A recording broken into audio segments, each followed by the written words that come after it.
परम श्रद्धास्पद परम पूज्य आचार्य प्रवर के चरणों में अभिवंदना।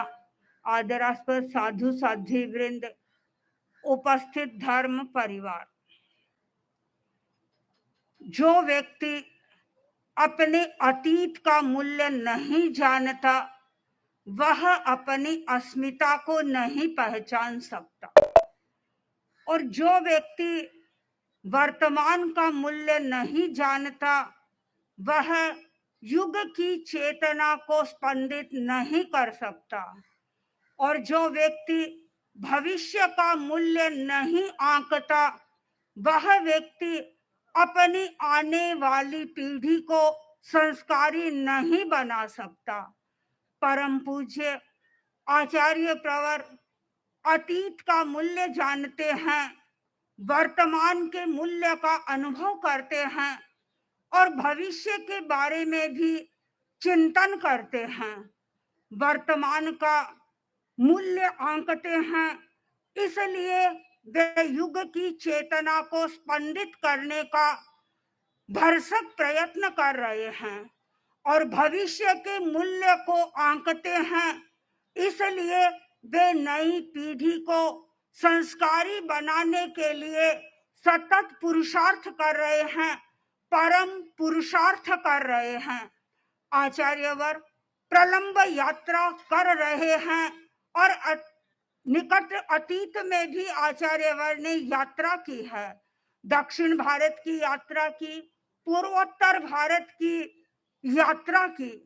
क्योंकि इसलिए कि आपको अपने भावी पीढ़ी को संस्कारी बनाना था, लोगों के प्रति परोपकार की एक भावना थी, करुणा की भावना थी, जन जन का उद्धार करना है, मानव का उत्थान करना है, और इस दृष्टि से आचार्यवर ने यात्रा की, और यात्रा में परम पुरुषार्थ का प्रयोग किया। यात्रा, लंबी यात्राओं में आचार्यवर ने कभी भी थकान का अनुभव नहीं किया, क्योंकि आपके सामने लक्ष्य बना हुआ था कि मुझे जनता का उद्धार करना है।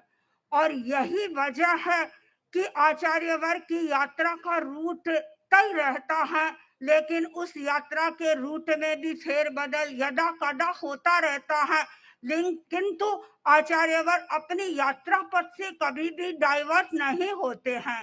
आचार्यवर श्रम कर रहे हैं, और हमने देखा चेन्नई से आचार्यवर को चातुर्मास करना था बेंगलोर में। चेन्नई से बेंगलोर जाने में 325 किलोमीटर की दूरी तय करनी थी। जो साधु साध्वियां सीधे गए, 350 किलोमीटर की यात्रा करके वे बेंगलोर में पहुंच गए। पर आपको पता होगा आचार्यवर जब बेंगलोर पहुंचे तो आचार्यवर ने कितने किलोमीटर की दूरी तय की थी, और तब जाकर आचार्यवर बेंगलोर पहुंचे थे। लगभग 2500 किलोमीटर की दूरी तय करने के बाद आचार्यवर बेंगलोर पहुंचे थे। क्यों पहुंचे थे? लक्ष्य स्पष्ट था, मुझे जन कल्याण करना है और मुझे मेरी भावी पीढ़ी को संस्कारी बनाना है। भावी पीढ़ी के लिए आचार्यवर ने श्रम किया और आज भी श्रम कर रहे हैं। आचार्यवर की यात्रा का उस समय में मिशन तय था, और आज भी वह विजन और मिशन के साथ आचार्यवर यात्रा कर रहे हैं।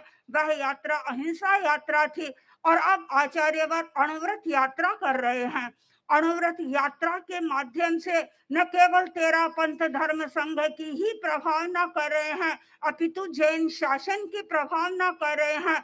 और मुझे तो ऐसा लगता है कि आचार्यवर भारत के उत्थान की यात्रा कर रहे हैं। भारत के लोग कैसे संस्कार संपन्न बने, कैसे अपनी संस्कृति के मूल्य को समझें, इसलिए आचार्यवर यात्रा कर रहे हैं।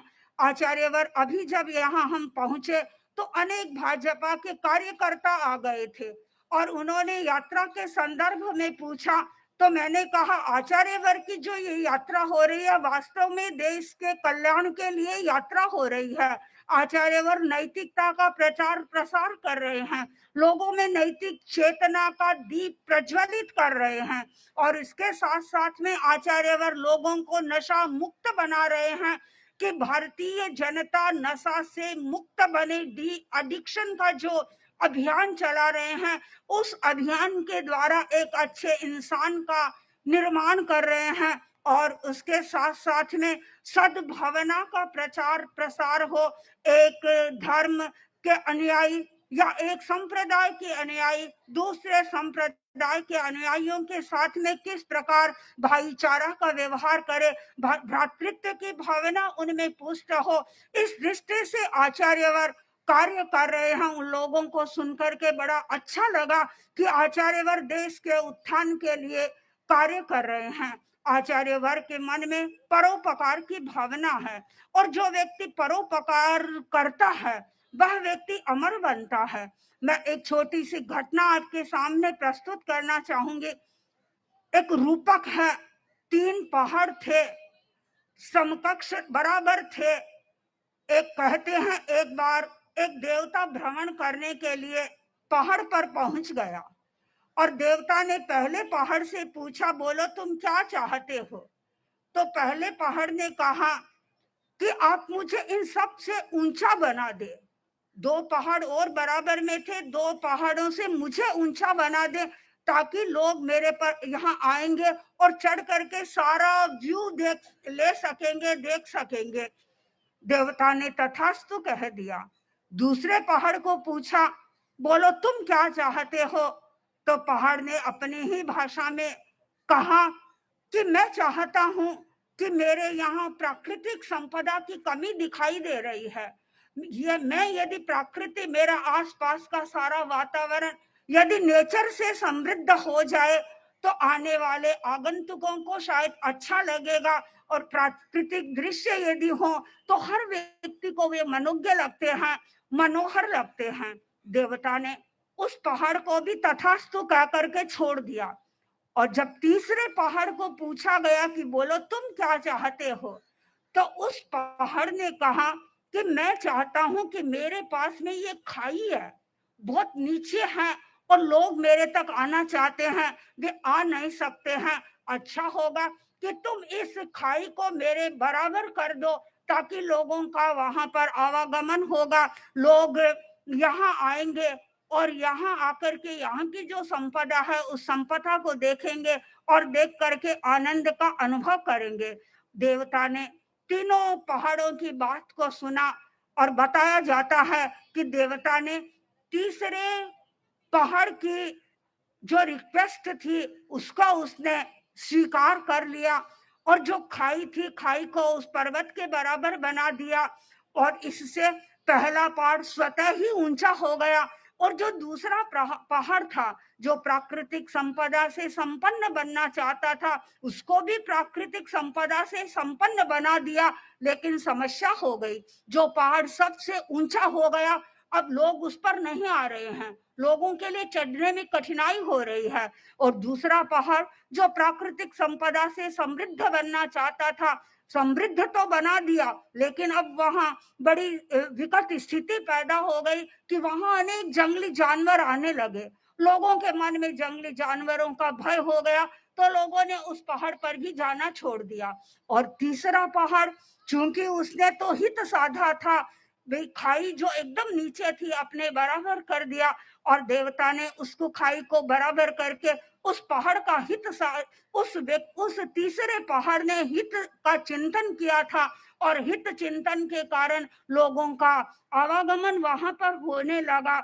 और जो जिस पहाड़ ने अपना आत्मोत्सर्ग किया वह पहाड़ सदा के लिए अमर बन गया।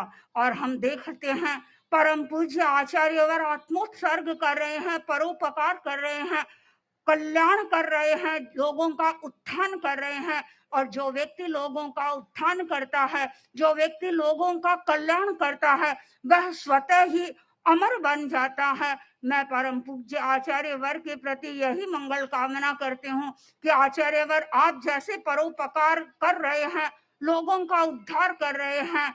आप भविष्य में भी इस प्रकार सदैव कार्य करते रहें, जिससे मानव जाति को एक प्रेरणा मिलती रहे और वे भी इस पथ पर आगे बढ़े। इसी मंगल का